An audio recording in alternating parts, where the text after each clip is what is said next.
आप सभी का जय मां कंजक चैनल में हार्दिक स्वागत है। आज मैं आपको सुनाने जा रही हूँ शनिवार को किए जाने वाले व्रत की कथा। पुराणों के अनुसार शनिदेव का एक नाम कृष्ण भी है। ये नाम स्वयं उन्हें भगवान श्री कृष्ण ने ही दिया था, क्योंकि वे भगवान श्री कृष्ण के परम भक्त थे।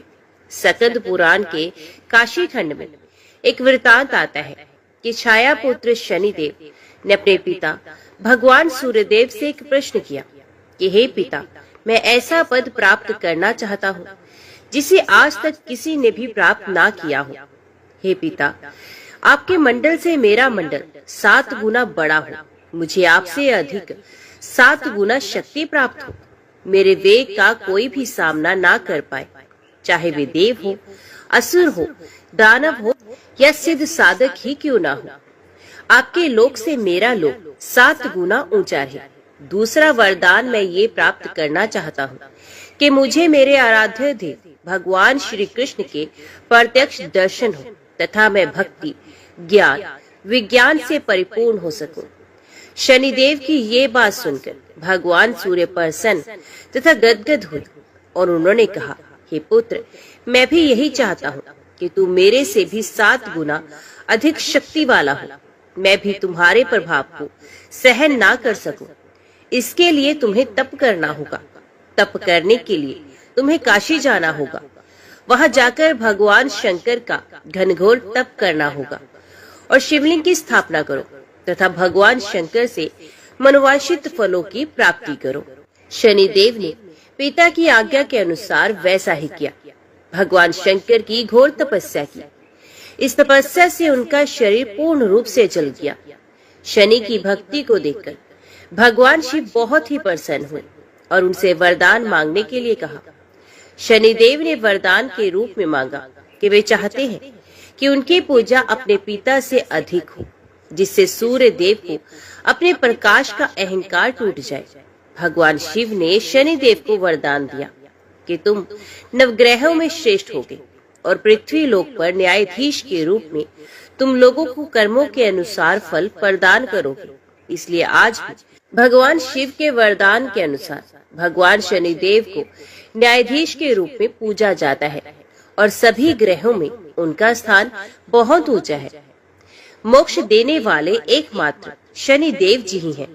इसलिए आज के दिन जो भी मनुष्य इस व्रत को करता है या इस कथा का श्रवण करता है तो उन भक्तों पर शनिदेव के साथ साथ हनुमान जी की कृपा भी प्राप्त होती है, क्योंकि शनिदेव से परेशान मनुष्य इस दिन हनुमान जी की कथा को सुनने तथा भजन कीर्तन करने से उनकी सभी प्रकार के ग्रह बाधाएं, साढ़े सती ढैया समाप्त हो जाती हैं और साथ ही साथ शनिदेव जी की कृपा से भक्तों के रोगों से मुक्ति मिलती है। धन, पुत्र आदि व्यापार में तरक्की हो और बुरा समय समाप्त हो जाता है, ऐसा हमारे पुराणों में वर्णित है।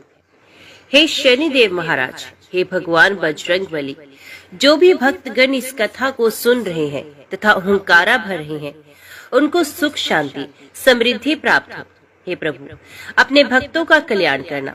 तो प्रिय भक्तगणों, आइए श्रवण करते हैं दुख दारिद्र्य को दूर करने वाले शनिदेव जी की कथा। किसी गांव में एक बहुत ही विद्वान ब्राह्मण रहता था। एक दिन रात्रि में उसने सपने में देखा कि एक नीला वस्त्र पहने हुए बहुत ही दिव्य पुरुष उसे कह रहा है कि हे ब्राह्मण देवता, मैं तुझे लगूंगा। अब देखिए, ये सपना उसे ब्राह्मण को रोज दिखाई देता। इससे वे परेशान हो गया और पतला होने लगा। उसका स्वास्थ्य बहुत ही गिरने लगा। एक दिन उसकी पत्नी ने कहा, देखिए जी, मैं आपको कितना अच्छे से खिलाती पिलाती हूँ, आपकी सेवा करती हूँ, मेवा मिश्री खिलाती हूँ, दूध मलाई खिलाती हूँ, अच्छा भोजन आहार पकाकर खिलाती हूँ, फिर भी आप इतने दुबले पतले क्यों होते जा रहे हैं? इसका क्या कारण है? प्रिय भक्तगणों, उस ब्राह्मण ने अपनी पत्नी से अपना सारा हाल बताया कि मेरे सपने में एक नीले कपड़े पहने हुए बहुत ही दिव्य पुरुष आते हैं और वे मुझसे कहते हैं, ब्राह्मण, हे ब्राह्मण देवता, मैं तुम्हें लगूंगा। अब यही सोचकर मुझे भूख प्यास नहीं लगती, मैं दुबला हो जा रहा हूँ। तब ब्राह्मणी ने कहा कि हे पतिदेव, मुझे लगता है कि आपको शनि भगवान के दर्शन होते हैं। आपके ऊपर शनि की दशा शुरू होने वाली है, इसलिए आपको वे सचेत कर रहे हैं। अवश्य ही वे शनि महाराज हैं। अब की बार जब दिखेंगे तो आप उनसे कहिए कि आप मुझे सिर्फ 1.25 पहर ही लगिए। प्रिय भक्तगणों, उसी दिन जब रात्रि होती है तो ब्राह्मण फिर से सो जाता है और उसके सपने में शनि भगवान दर्शन देते हैं और कहते हैं, ब्राह्मण देवता, आज मैं तुम्हें लगूंगा। तब ब्राह्मण ने कहा, हे भगवान, यदि आप लगना ही चाहते हैं तो लग जाइए, लेकिन ये बताइए भगवान, आप कितने दिनों के लिए लगोगे? तब शनिदेव ने कहा, ब्राह्मण, तुम्हारे ऊपर 7.5 शुरू होने वाली है। मैं तुम्हें 7.5 साल के लिए लगूंगा।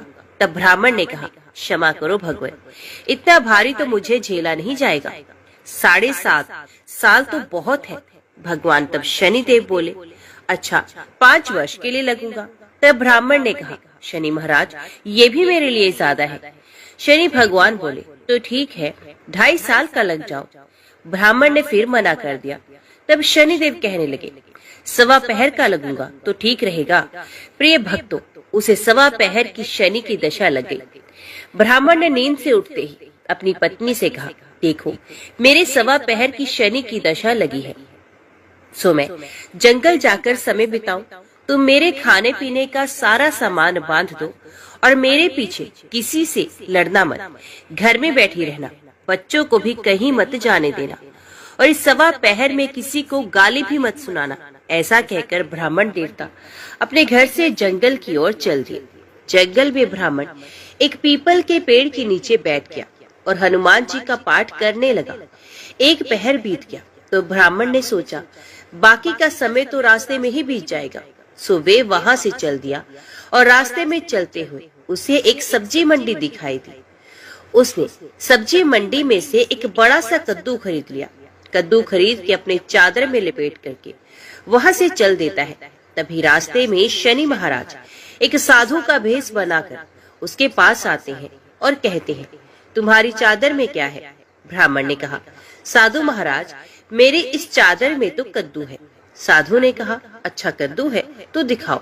जब ब्राह्मण ने अपनी चादर को दिखाया तो आश्चर्यचकित रह गया, क्योंकि उसमें तो उस राज्य के राजा के बेटे का कटा हुआ सर था। ये देखते ही साधु महाराज, जो कि शनिदेव थे, उस ब्राह्मण को लेकर राज दरबार में पहुंच गए और राजा से कहने लगे, महाराज, ये देखिए, ये दुष्ट दुराचारी आपके पुत्र की हत्या करके उसके सर को काट के अपनी चादर में लेकर घूम रहा था, इसे आप दंड दीजिए।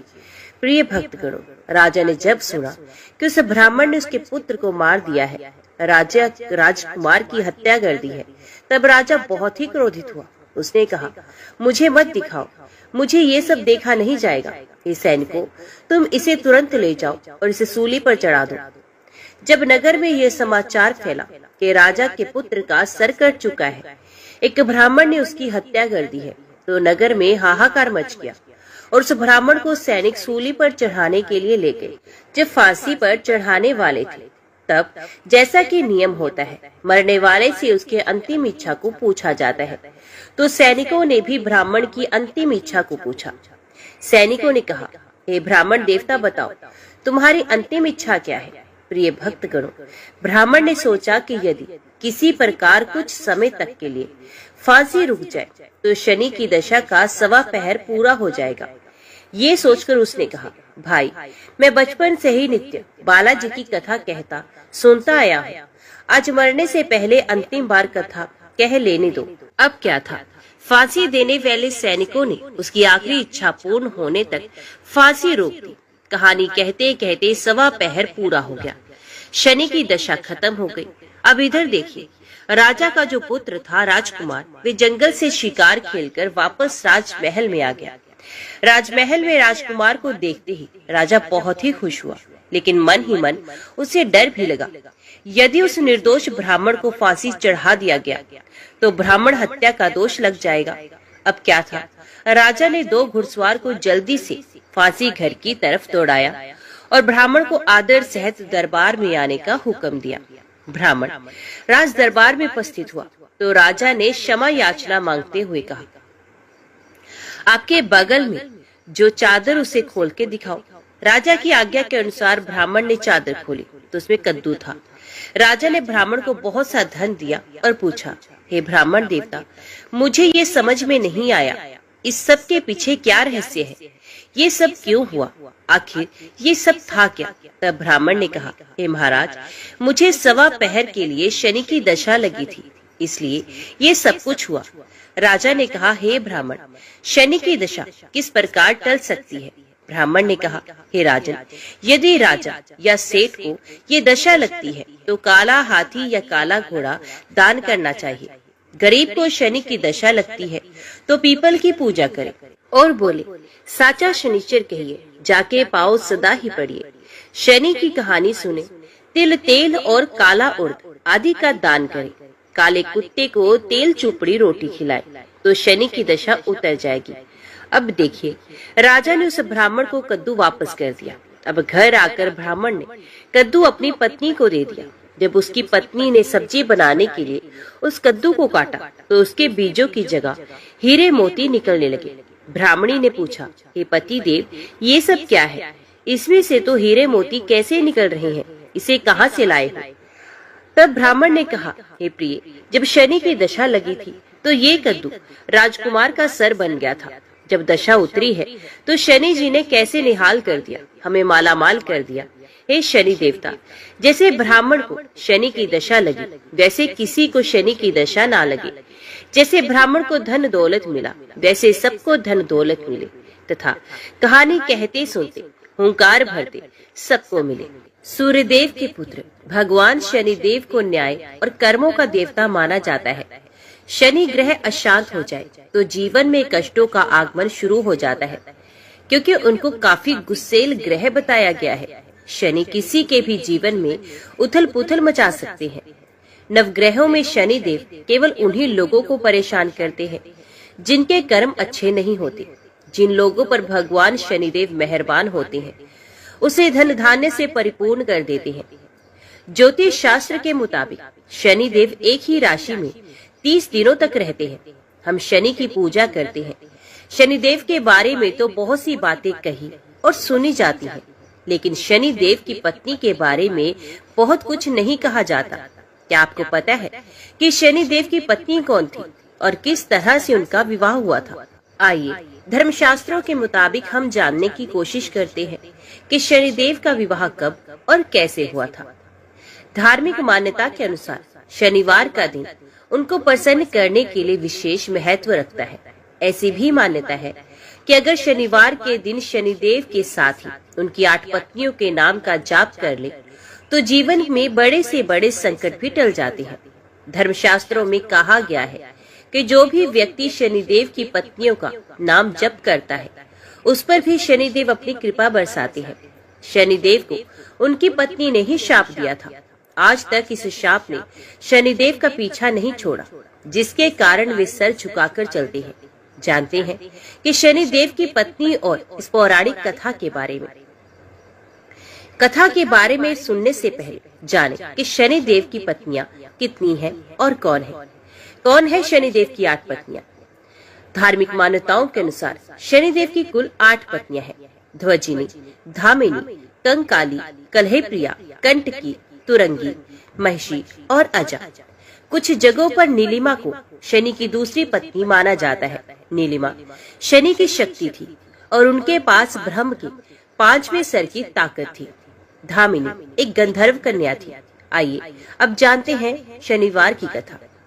वेद पुराणों में भी शनिदेव की कथा का जिक्र मिलता है। ब्रह्म पुराण के अनुसार शनिदेव श्री कृष्ण के बहुत बड़े भक्त थे। वे अपना ज्यादातर समय श्री कृष्ण की उपासना में ही बिताते थे। एक बार की बात है, जब शनिदेव की पत्नी को संतान पाने की इच्छा हुई, वे शनिदेव के पास पहुंची, लेकिन शनिदेव कृष्ण भक्ति में रमे हुए थे। पत्नी की कोशिशों के बाद भी शनिदेव का ध्यान भंग नहीं हुआ। कोशिशों के बाद भी ध्यान भंग ना हुआ तो शनिदेव की पत्नी को बहुत गुस्सा आया और उन्होंने क्रोध में ही शनिदेव को श्राप दे दिया। पत्नी ने कहा श्राप देते हुए कि आज के बाद जिस व्यक्ति पर शनिदेव की दृष्टि पड़ेगी वे तबाह हो जाएगा। जब शनिदेव ध्यान से जागे तो उन्हें अपनी भूल का आभास हुआ। पत्नी से क्षमा भी मांगी, लेकिन शनिदेव की पत्नी के पास शाप को निष्फल करने की कोई शक्ति नहीं थी। इसी घटना के बाद से शनिदेव अपना सर नीचे करके चलने लगे, जिससे उनकी दृष्टि से किसी का भी बिना बात के विनाश न हो। भगवान शनि के कोप से बचने के लिए सूर्योदय से पहले उठकर व्रत रखने का संकल्प लें। शनिवार के दिन उनकी प्रतिमा पर काले तिल और तेल को चढ़ाएं। शनिवार को लोहा या लोहे से बनी चीजों को खरीदने से बचें। इस दिन सरसों का तेल भी नहीं खरीदा जाता। गरीबों और बेसहारे लोगों की मदद करें। इससे शनिदेव खुश होते हैं और अपनी कृपा दृष्टि बनाए रखते हैं। पुराणों में बताया गया है कि शनि की गति मंद यानी कि धीमी होती है, लेकिन कम ही लोग ये जानते होंगे कि ऐसा क्यों होता है। आखिर क्यों शनि मंद गति से चलते हैं? इसके बारे में भी हमारे ग्रंथों में एक कथा का वर्णन है, जो कि इस प्रकार है। पुराणों के अनुसार भगवान शंकर ने अपने परम भक्त दधीचि मुनि के यहाँ पुत्र के रूप में जन्म लिया। भगवान ब्रह्मा ने इनका नाम पिपलाद रखा, लेकिन जन्म से पहले ही इनके पिता दधीचि मुनि की मृत्यु हो गई। युवा होने पर जब पिपलाद ने देवताओं से अपने पिता की मृत्यु का कारण पूछा, तो उन्होंने शनिदेव की कुदृष्टि को इसका कारण बताया। पिपलाद ये सुनकर बड़े क्रोधित हुए और उन्होंने शनिदेव के ऊपर अपने ब्रह्मदंड का प्रहार कर दिया। शनिदेव ब्रह्मदंड का प्रहार ना सह सके, इसलिए वे उससे डरकर भागने लगे। तीनों लोगों की परिक्रमा करने के बाद भी ब्रह्मदंड ने शनिदेव का पीछा नहीं छोड़ा और उनके पैर पर आकर लगा। ब्रह्मदंड पैर पर लगने से शनिदेव लंगड़े हो गए। तब देवताओं ने पिपलाद मुनि से शनिदेव के लिए क्षमा की याचना की। देवताओं ने कहा, शनिदेव तो न्यायाधीश हैं और वे तो अपने कर्तव्यों का ही पालन करते हैं। देवताओं के आग्रह करने पर पिपलाद मुनि से शनिदेव को क्षमा मिल गई और वचन मिला कि शनि जन्म से लेकर 16 साल तक की आयु तक के शिव भक्तों को कष्ट नहीं देंगे। यदि ऐसा हुआ तो शनिदेव भस्म हो जाएंगे। तभी से पिपलाद मुनि का स्मरण करने मात्र से शनि की पीड़ा दूर हो जाती है। अभी हम जानते हैं कि शनिदेव महाराज को नवग्रहों में सबसे ऊंचा स्थान कैसे प्राप्त हुआ। एक बार सभी ग्रहों में सर्वश्रेष्ठ होने को लेकर विवाद मच गया। जब समस्या का हल नहीं निकला तो सूर्य, चंद्र, मंगल, बुध, गुरु, शुक्र, शनि, राहु और केतु इंद्रदेव के पास गए। इंद्रदेव भी इसका निर्णय नहीं कर पाए। फिर सभी ग्रह इंद्रदेव के कहने पर पृथ्वी पर न्यायप्रिय राजा विक्रमादित्य के पास पहुंच गए। राजा विक्रमादित्य के पास पहुंचकर सभी ग्रहों ने अपने आने का कारण बताया। राजा विक्रमादित्य ने काफी सोच विचार के बाद 9 धातु स्वर्ण, रजत, कांसा, पीतल, सीसा, रांगा, जस्ता, अभ्रक और लोह से सिंहासन बनवाए। धातुओं के गुणों के अनुसार उन्हें कर्म अनुसार रखवा दिया गया।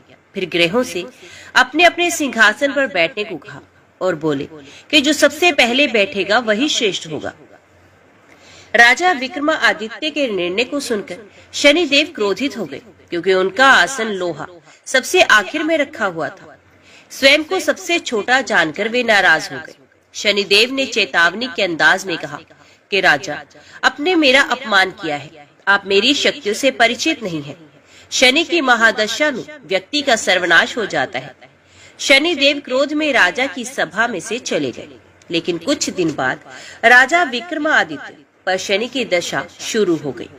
शनिदेव घोड़ों का व्यापारी बनकर उनके राज्य में आए।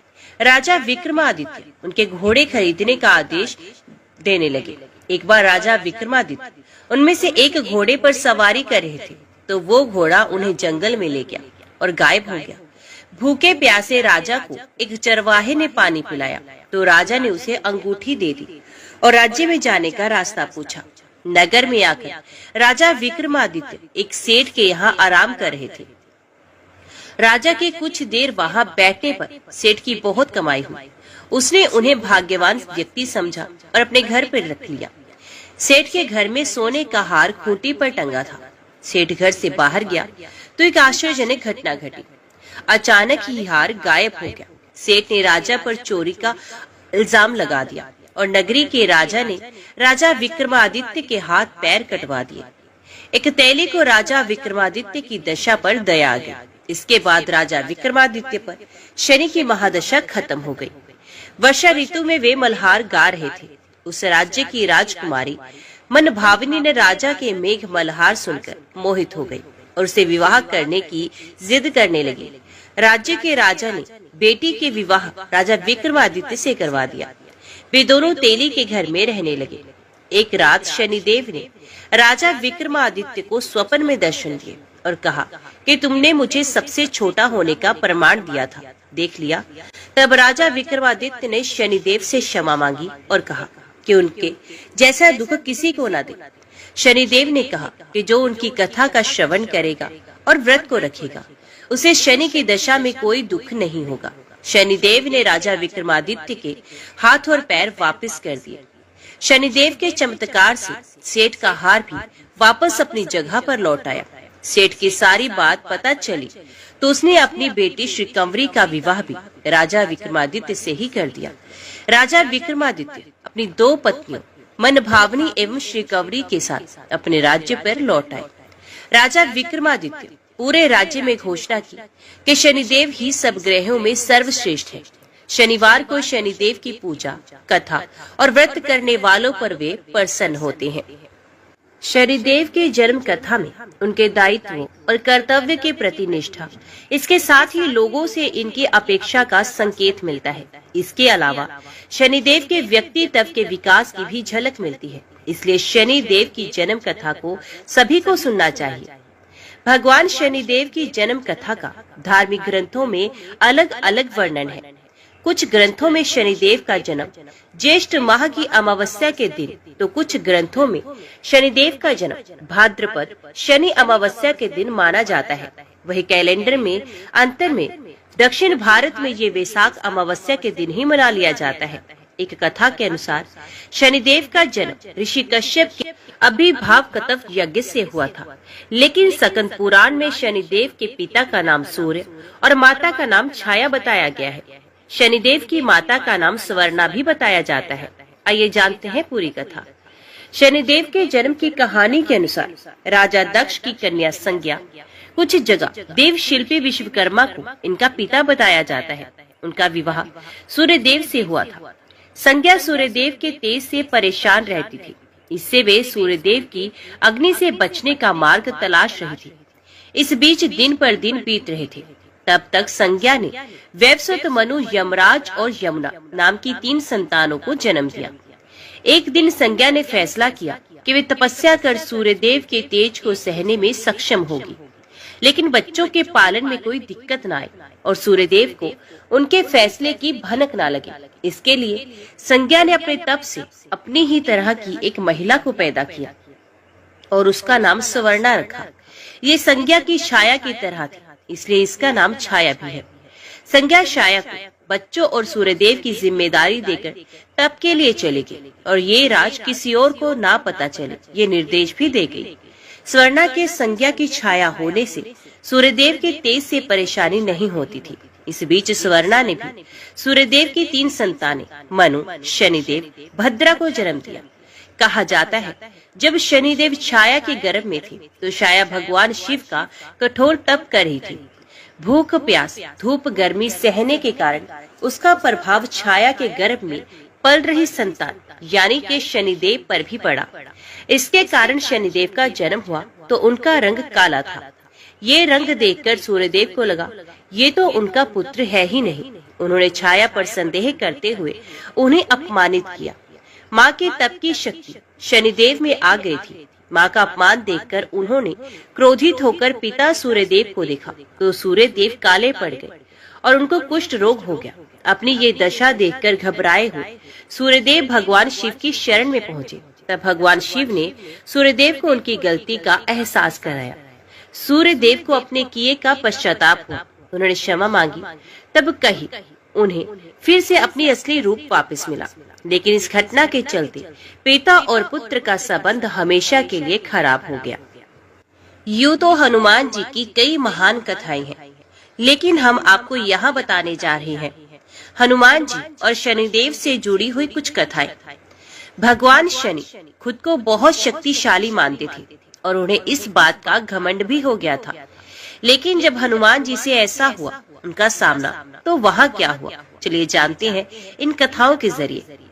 कहते हैं कि बचपन में शनिदेव अपने माता पिता से रूठकर घर से भाग जाते हैं और अपनी शक्ति के बल पर लोगों को परेशान करने लगते हैं। इस तरह शनिदेव एक गांव में इसलिए आग लगा देते हैं क्योंकि उस गांव के लोग उन्हें पानी नहीं पीने देते। सभी गांव वाले शनिदेव को घेरकर मारने का प्रयास करते हैं, तो हनुमान जी उन्हें बचा लेते हैं।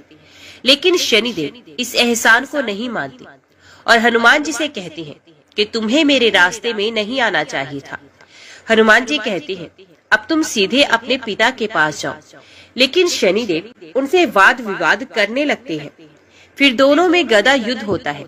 तब हनुमान जी उन्हें अपनी पूंछ पे लपेटकर उनके पिता के पास ले जाकर छोड़ देते हैं। शनिदेव ने हनुमान जी के बल और पराक्रम की प्रशंसा तो सुनी, वे उनसे युद्ध करने के लिए निकल पड़े। लेकिन उस समय हनुमान जी अपने प्रभु श्री राम की भक्ति में लीन थे। तभी अपने बल के घमंड में चूर शनिदेव आ पहुँचे और उन्होंने हनुमान जी की राम भक्ति में विघन डाला और उन्हें युद्ध के लिए ललकार दिया। इसके बाद मजबूर होकर हनुमान जी को उनसे युद्ध करना पड़ा और फिर उन्होंने शनिदेव को अपनी पूंछ में बांध लिया और राम भक्ति में लीन हो गए। शनिदेव ने बहुत प्रार्थना की, तब उन्होंने शनिदेव को मुक्त किया और फिर घायल शनिदेव को देखकर हनुमान जी को दया आ गई, तो उन्होंने पीड़ा से मुक्त करने के लिए उनके घाव के लिए सरसों का तेल लिया, जिसे लगाकर शनिदेव को आराम मिला। दूसरी कथा के मुताबिक एक बार अहंकारी लंकापति रावण ने शनिदेव को कैद कर लिया और उन्हें लंका में एक जेल में डाल दिया। जब तक हनुमान जी लंका नहीं पहुँचे तब तक शनिदेव उसी कैद में पड़े रहे। जब हनुमान सीता मैया की खोज में लंका में आए, तब माँ जानकी को खोजते खोजते उन्हें भगवान शनिदेव जेल में कैद मिले। हनुमान जी ने तब शनि भगवान को कैद से मुक्त करवाया। मुक्ति के बाद उन्होंने हनुमान जी का धन्यवाद किया और उनके भक्तों पर विशेष कृपा बनाए रखने का वचन दिया। एक दूसरी कथा के अनुसार गुजरात के भावनगर में स्थित सारंगपुर गांव में कष्ट भंजन हनुमान मंदिर अकेला ऐसा मंदिर है जहां बजरंग बली के पैर के नीचे शनिदेव बैठे हैं। खास बात तो ये है कि यहाँ शनिदेव नारी रूप में विराजे हैं। यहाँ की कथा के अनुसार एक बार शनिदेव का धरती पर कोप इतना बड़ा कि सभी परेशान होने लगे। तब लोगों ने हनुमान जी की शरण ली। सभी ने हनुमान जी से प्रार्थना की कि हे प्रभु, हमें बचा लीजिए। हनुमान जी को जब ये ज्ञात हुआ कि शनि उनके भक्तों को परेशान कर रहे हैं, तो वे क्रोधित हो गए। क्रोध में उन्होंने अपनी गदा उठाई और गदा लेकर शनिदेव को खोजने लगे। शनिदेव को जब इस बात का पता चला तो वे घबरा गए और समझ गए कि अब तो मुझे कोई नहीं बचा सकता। उन्हें छुपने का कोई उपाय समझ में नहीं आया, तो उनसे बचने के लिए शनिदेव ने तुरंत ही स्त्री का रूप धारण कर लिया। शनिदेव जानते थे हनुमान ब्रह्मचारी है और वो कभी किसी स्त्री पर हाथ नहीं उठा सकते, इसलिए वे स्त्री रूप धारण करके उनके चरणों में बैठ गए और हनुमान जी के समक्ष क्षमा याचना करने लगे। हनुमान जी नारी रूप शनि पर हाथ नहीं उठाते थे, इसलिए उन्होंने शनिदेव को क्षमा कर दिया। तभी से वे वहाँ उनके चरणों में बैठे हैं। मान्यता के अनुसार एक बार शनिदेव हनुमान जी के पास आते हैं और कहते हैं कि मैं आपको सावधान करने आया हूँ कि कृष्ण लीला के समापन के बाद कलयुग का प्रारंभ हो चुका है। इस कलयुग में देवता धरती पर नहीं रह सकते, क्योंकि जो भी धरती पर है उस पर मेरी साढ़े सती का असर होगा, इसलिए आप पर भी इसका प्रभाव प्रारंभ होने वाला है। इस पर हनुमान जी कहती हैं, जो भी देवता या मनुष्य राम के शरण में रहता है उस पर तो काल का भी प्रभाव नहीं रहता, इसलिए आप मुझे छोड़कर कहीं और जाइए। इस पर शनिदेव कहते हैं कि मैं सृष्टिकर्ता के विधान के आगे विवश हूँ। आपके ऊपर मेरी साढ़े सती अभी से प्रभावी हो रही है, इसलिए आज और अभी मैं शरीर पर आ रहा हूँ, इसे कोई टाल नहीं सकता। तब हनुमान जी कहते हैं, ठीक है, आ जाइए, परंतु ये बताइए कि मेरे शरीर पर कहाँ आ रहे हैं। तो इस पर शनिदेव बड़े गर्व से कहते हैं कि 2.5 साल आपके सर पर बैठकर आपकी बुद्धि को विचलित करूंगा। अगले 2.5 साल पेट में रहकर आपके शरीर को अस्वस्थ करूंगा और अंतिम 2.5 साल पैर पर रहकर आपको भटकाता रहूंगा। इतना कहकर शनिदेव हनुमान जी के माथे पर बैठ गए। माथे पर बैठते ही हनुमान जी को खुजली आई तो उन्होंने एक पर्वत उठाकर अपने माथे पर रख लिया। तब उस पर्वत से दबकर घबरा गए शनिदेव और बोले, ये क्या कर रहे हो आप? ये सुनकर हनुमान जी ने कहा, क्या आप अपना काम कीजिए, मुझे मेरा काम करने दीजिए। मैं अपने स्वभाव से विवश हूँ, मैं इसी प्रकार खुजली मिटाता हूँ। ऐसा कहकर हनुमान जी एक और पर्वत अपने सर पर रख लेते हैं, जिससे शनिदेव और दब जाते हैं और हैरान परेशान होकर कहते हैं, आप इन पर्वतों को उतारिए, मैं समझौता करने के लिए तैयार हूँ। हनुमान जी कुछ नहीं सुनते और तीसरा बड़ा पर्वत उठाकर अपने सर पर रख देते हैं। इस बोझ से शनिदेव चिल्लाने लगते हैं और कहते हैं, मुझे छोड़ दो, मैं आपके कभी नजदीक नहीं आऊंगा। लेकिन फिर भी हनुमान जी उनकी पुकार को अनसुना करके चौथा पर्वत रख देते हैं। तब शनिदेव त्राहिमाम करते हुए हनुमान जी से प्रार्थना करते हैं, मैं आपको क्या, आपके भक्तों के भी समीप कभी नहीं आऊंगा, कृपया करके मुझे छोड़ दीजिए। ये सुनकर हनुमान जी शनिदेव को पीड़ा से मुक्त कर देते हैं। आइए अब श्रवण करते हैं भगवान शनिदेव और भगवान शिव की कथा। एक बार स्वयं महादेव शनिदेव की वक्र दृष्टि की चपेट में आ गए थे और उसके बाद जो हुआ वो हैरान कर देने वाला किस्सा था। दरअसल हुआ ये था कि एक बार शनिदेव भगवान शिव के दर्शन के लिए उनके निवास स्थान कैलाश पहुँचे। वहाँ शनिदेव ने भगवान शिव के दर्शन किए, उन्हें प्रणाम किया और उन्हें बताया कि अगले दिन शनिवार के दिन शनिदेव की दृष्टि उनकी राशि पर पड़ने वाली है। हालांकि भगवान शिव जन्म मरण राशि कुंडली आदि से परे हैं, लेकिन ये उनकी ही एक लीला थी जिसके पीछे का उद्देश्य बेहद रहस्यमय और संसार के लिए हित में था। संसार को एक दिव्य संदेश देने के लिए ही ये प्रकरण रचा गया था।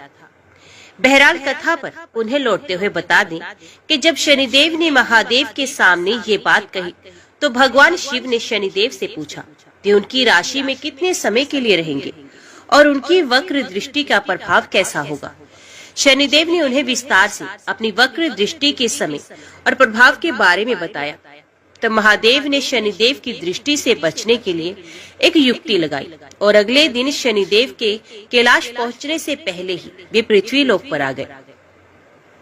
पृथ्वी लोक पर शनिदेव उन्हें खोजते हुए ना आ जाए, इसलिए भगवान शिव ने हाथी का रूप धर लिया और वक्र दृष्टि के समय तक पृथ्वी पर उसी रूप में छिपे रहे। वक्र दृष्टि का समय पूर्ण हुआ तो भगवान शिव कैलाश की ओर लौट चले। जैसे ही भगवान शिव कैलाश पर आए, उन्हें वहां शनिदेव पूर्व से ही उपस्थित मिले। भगवान शिव ने शनिदेव को देखते ही उनकी दृष्टि से बचने की बात कह डाली। उन्होंने बोला कि शनिदेव, मैं तो आपकी दृष्टि से आसानी से ही बच गया। तब शनिदेव ने महादेव को बताया कि उनकी दृष्टि के प्रभाव से महादेव को देव योनि से पशु योनि में हाथी के रूप में परिवर्तित होना पड़ा है और कैलाश छोड़कर धरती पर छुपना पड़ा। ये सुनकर भगवान शिव मुस्कुराए और शनिदेव को अपना आशीर्वाद दिया। इस लीला को रचने के पीछे का उद्देश्य ये था कि शनिदेव की दृष्टि से कोई नहीं बच सकता, चाहे वे भगवान शिव ही क्यों ना हो। और दूसरा ये कि अपने कर्म से या अपने दायित्व से कभी भी पीछे नहीं हटना चाहिए। तो इस कारण से शनिदेव ने भगवान शिव पर डाली थी अपनी वक्र दृष्टि। अभी श्रवण कीजिए हनुमान जी की कथा। प्राचीन समय की बात है। किसी नगर में एक ब्राह्मण दंपति रहते थे। उनके कोई संतान न होने के कारण वे बेहद दुखी थे। हर मंगलवार ब्राह्मण वन में हनुमान जी की पूजा करने के लिए जाता था। वे पूजा करके बजरंग बली से एक पुत्र की कामना करता था। उसकी पत्नी भी पुत्र की प्राप्ति के लिए मंगलवार का व्रत करती थी। वे मंगलवार के दिन व्रत के अंत में हनुमान जी को भोग लगाकर ही भोजन करती थी। एक बार व्रत के दिन ब्राह्मणी ने भोजन नहीं बना पाई और न ही हनुमान जी को भोग लगा सकी। तब उसने प्रण किया कि वे अगले मंगलवार को ही हनुमान जी को भोग लगाकर ही भोजन करेगी। वे भूखी प्यासी 6 दिन तक पड़ी रही। मंगलवार के दिन वे बेहोश हो गई। हनुमान जी उसकी श्रद्धा और भक्ति देखकर प्रसन्न हुए। उन्होंने आशीर्वाद स्वरूप ब्राह्मणी को एक पुत्र प्रदान किया और कहा कि ये तुम्हारी बहुत सेवा करेगा। बालक को पाकर ब्राह्मणी बहुत खुश हुई। उसने बालक का नाम मंगल रखा। कुछ समय उपरांत जब ब्राह्मण घर लौटा तो बालक को देखकर पूछा कि ये कौन है। पत्नी बोली कि मंगलवार व्रत से प्रसन्न होकर हनुमान जी ने उसे ये बालक दिया है। ये सुनकर ब्राह्मण को अपनी पत्नी की बात पर विश्वास ना हुआ। एक दिन मौका पाकर ब्राह्मण ने बालक को कुएं में गिरा दिया। घर पर लौटने पर ब्राह्मणी ने पूछा कि मंगल कहाँ है। तभी पीछे से मंगल मुस्कुराकर आ गया। उसे वापस देकर ब्राह्मण चौंक गया। उसी रात को बजरंग बली ने ब्राह्मण को सपने में दर्शन दिए और बताया कि ये पुत्र उन्होंने ही दिया है। सच जानकर ब्राह्मण बहुत खुश हुआ, जिसके बाद से ब्राह्मण दंपति नियमित रूप से मंगलवार व्रत रखने लगे। मंगलवार का व्रत रखने वाले मनुष्य पर हनुमान जी की अपार कृपा होती है। तो बोलिए हनुमान जी महाराज की जय, शनिदेव भगवान की जय।